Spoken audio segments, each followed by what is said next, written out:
Bonjour mes amis et merci de votre fidélité à cette émission hebdomadaire.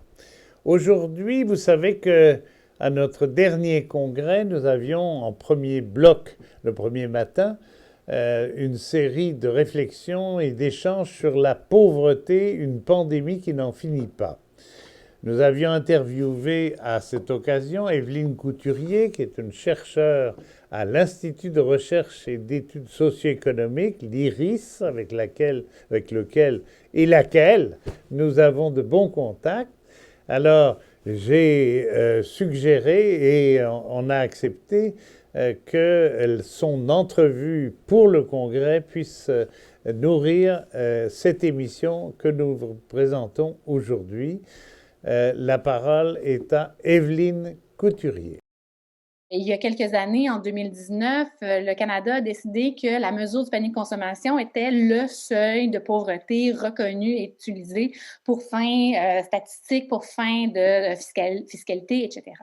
Et la mesure du panier de consommation, c'est quoi? C'est une mesure de couverture de besoins. Donc, c'est pas une mesure de pauvreté à proprement parler, c'est vraiment une question de quel est le minimum qu'une personne doit avoir dans ses poches pour être en mesure de répondre à ses besoins, le minimum pour avoir un logement, le minimum pour avoir le strict nécessaire pour manger. Donc, il n'y a pas de superflu, hein, il n'y a pas d'économie, il n'y a pas de voyage, il n'y a pas de repas au restaurant, c'est le strict minimum. Et ça, c'est la mesure du panier de consommation, donc notre mesure officielle. Mais quand on parle de pauvreté en général, quand on essaie de se comparer, par exemple, avec d'autres pays, d'autres États, quand on essaie de se comparer à travers le temps aussi, on va plus utiliser la mesure de faible revenu, la MFR, et qui, elle, est calculée à 50% de la médiane. Donc, c'est beaucoup plus simple parce que quand on parle de panier de consommation, bien entendu, il faut se demander qu'est-ce qu'on met dans ce panier-là, puis il faut se demander, ben, qu'est-ce qui coûte, combien ça coûte chaque chose qu'on met à l'intérieur. Fait que si on pense à la Suisse, à l'Allemagne, aux États-Unis, eh ben, c'est des paniers qui vont être différents, donc c'est très difficile à comparer, alors que la mesure, elle est très simple. Quel est le revenu de la moitié de la population, qui sépare la moitié de la population en deux? On prend la moitié, puis on est capable de dire, mais ces gens-là se retrouvent bien en deçà de ce que la population générale peut s'attendre à avoir pour répondre à ses besoins. Donc, si on prend la mesure du panier de consommation, qui est de la mesure de couverture de besoins, je pense que c'est important de le dire et de le rappeler, c'est une mesure qui est très basse. De toutes les mesures, tous les indicateurs qu'on a pour parler de la pauvreté, la mesure du panier de consommation est la plus basse.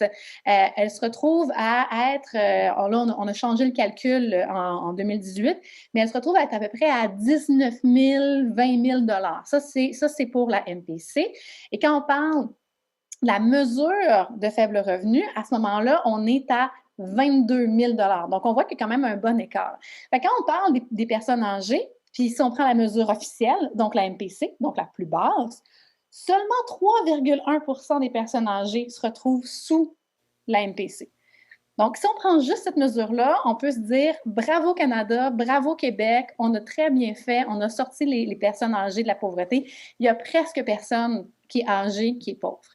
Mais si on prend la mesure de faible revenu, par contre, alors là, le portrait est complètement différent. On passe de 3,1 % à 22,9 % de personnes âgées qui se retrouvent sous la mesure de faible revenu. D'ailleurs, je vous interromps, excusez-moi, mais ce matin, j'interrogeais quelqu'un de notre comité revenu et fiscalité et qui me disait qu'actuellement, le minimum, le plancher, pour quelqu'un qui exerce ses droits, parce qu'il y en a qui ne savent même pas qu'ils y ont droit, c'est 18 000 pour une personne seule et 26 000 pour un couple.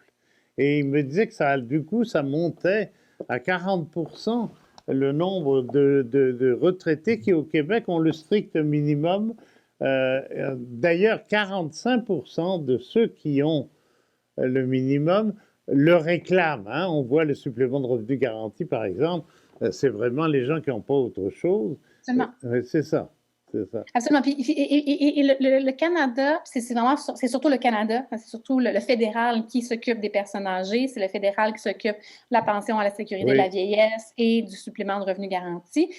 Quand on prend ce strict minimum-là, auquel la grande majorité des personnes âgées ont droit, eh bien, ça nous permet d'atteindre la MPC, mais la MPC, c'est le strict minimum. C'est vraiment aucun luxe, c'est non, vraiment pas non, la non. mer à boire d'aucune manière.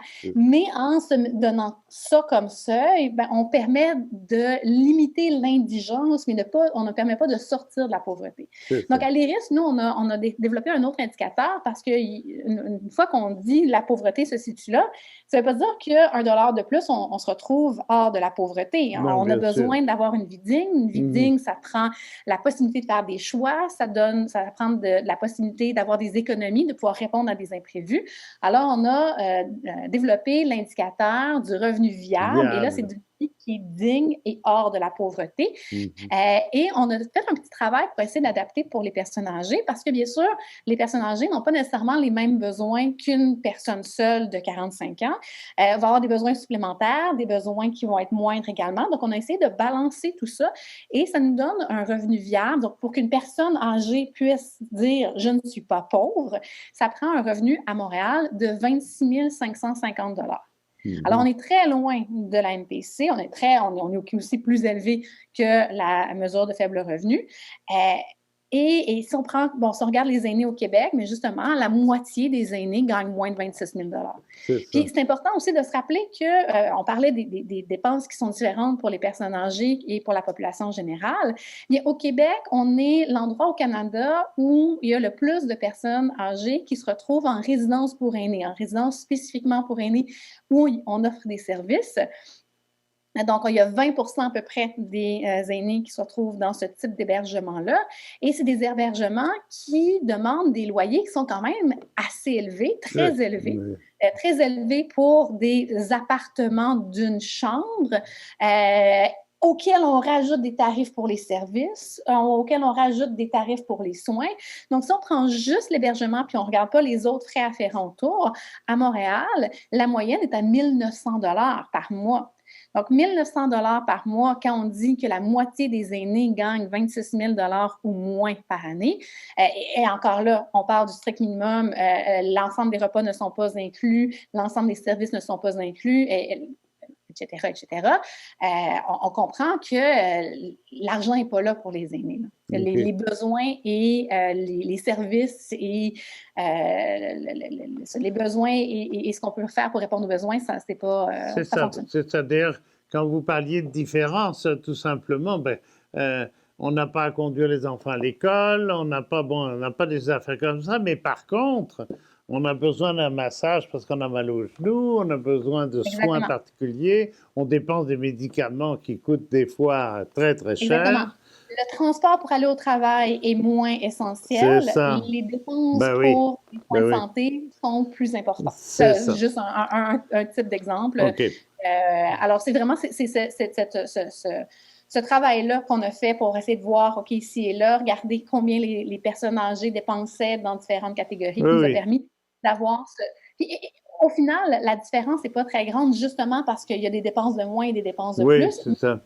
Ça nous donne quand même une bonne idée. Oui, mais c'est un excellent travail parce que la QDR a déjà adopté cet instrument de mesure et la QDR n'est pas toute seule. Je voudrais qu'on termine l'entrevue sur un point de vue plus général où je fais appel peut-être un peu à votre côté militante en même temps. Les remèdes, il y en a qui disent il suffit simplement de faire un revenu minimum universel pour tout le monde, que ce n'est pas une question d'âge, et on a réglé le problème. D'abord, la question c'est est-ce que c'est possible au Canada avec la richesse que nous avons et dont nous disposons, ou bien que nous grossissons chaque année grâce à nos efforts? D'abord, est-ce que c'est faisable? Ben, c'est faisable. C'est sûr que toute question, tout débat sur le revenu minimum garanti vient avec une étiquette de coût qui est quand même assez importante parce qu'on veut donner de l'argent à l'ensemble de la population qui en a besoin. Par contre, si on fait juste s'intéresser à la croissance des revenus, donc on est dans une société riche, je vous l'avais dit, puis on voit qu'année après année, il y a de plus en plus de richesse au Canada. Mais où se trouve cette richesse-là? Est-ce qu'elle est partagée? Est-ce que tout le monde croit en même temps? Absolument pas. Donc, les personnes qui sont au bas d'échelle, là, on ne parle pas juste des personnes aînées, des personnes âgées, on parle de l'ensemble de la population. Si on prend le 10 le plus faible, le plus pauvre, a une croissance qui est marginale, alors que le 10 le plus riche a une croissance qui est beaucoup plus importante. Et si on prenait cette croissance-là des personnes les plus riches et qu'on la donnait aux personnes les plus pauvres pour les amener au-delà de la mesure du panier de consommation au minimum et même encore plus pour une certaine partie de la population, eh bien, les personnes les plus riches continueraient de s'enrichir. Donc, il existe une façon de transférer l'argent. Le problème, c'est que l'argent est mal réparti et on pourrait pointer le gouvernement du doigt, mais le gouvernement fait énormément pour faire une redistribution. Moi, j'ai envie de pointer les entreprises privées, j'ai envie de pointer le marché du doigt et le gouvernement de laisser le marché faire ça parce que c'est à travers le marché qu'on voit les écarts les plus importants, les salaires faramineux qu'on donne aux dirigeants, le salaire minimum qu'on offre à la population qui ne leur permet pas de mettre de l'argent de côté ni dans leur vie active, ni pour la fin de leur vie active. On a parlé là, des revenus des personnes qui n'ont aucun autre revenu, mais il existe une bonne population qui gagne sous 15 de l'heure, sous 20 de l'heure, qui travaillent toute leur vie à temps plein, qui payent le RRQ et qui se retrouvent à la fin, à la retraite, encore avoir un revenu qui est sous le revenu viable, malgré le fait qu'ils ont travaillé à temps plein, malgré le fait que peut-être ils travaillent même rendus à la retraite.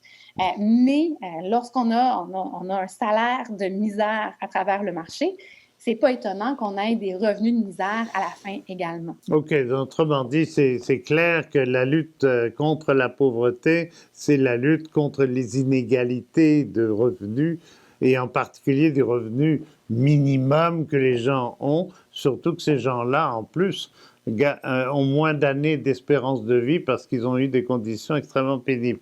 Juste une très courte réponse, parce qu'il y a aussi cette idée-là. Il ne faut pas donner seulement de l'argent. Est-ce qu'on ne pourrait pas donner des services publics qui compenseraient en quelque sorte cette pauvreté, qui éviterait des déviances, mais on ne va pas parler des délinquants là. Bon, est-ce que ça ne serait pas aussi une bonne idée de remplir le panier de services, comme on dit? Je dirais que c'est aussi une bonne idée, dans le sens qu'il faut améliorer la question des inégalités. Il faut arrêter d'avoir ces écarts faramineux entre les plus riches et les plus pauvres. Donc, il faut équilibrer les revenus, mais il faut également s'assurer de donner des services qui sont adéquats. Puis on parle des services publics, mais je pense que au niveau du logement, sur le plan du logement en particulier, si on peut avoir des investissements publics ou communautaires qui nous permettent d'avoir une situation de logement qui n'est pas aussi catastrophique et aussi inégalitaire que maintenant, mais c'est sûr que les besoins de la population, âgée comme la population générale, seraient moins grands, on aurait besoin de moins dépenser pour le logement, bien à ce moment-là, on aurait plus d'argent pour pouvoir remplacer son frigo s'il tombe en panne, par exemple. C'est ça. Ben, merci beaucoup. Ma chère Evelyne Couturier, ça a bien résumé. Je pense que les congressistes qui vont vous écouter vont être tout à fait au fait. Et puis après, on va diffuser ça sur le réseau à l'ensemble de nos membres. Merci beaucoup, puis à très, très bientôt. Ça me fait plaisir. Bonne fin de journée.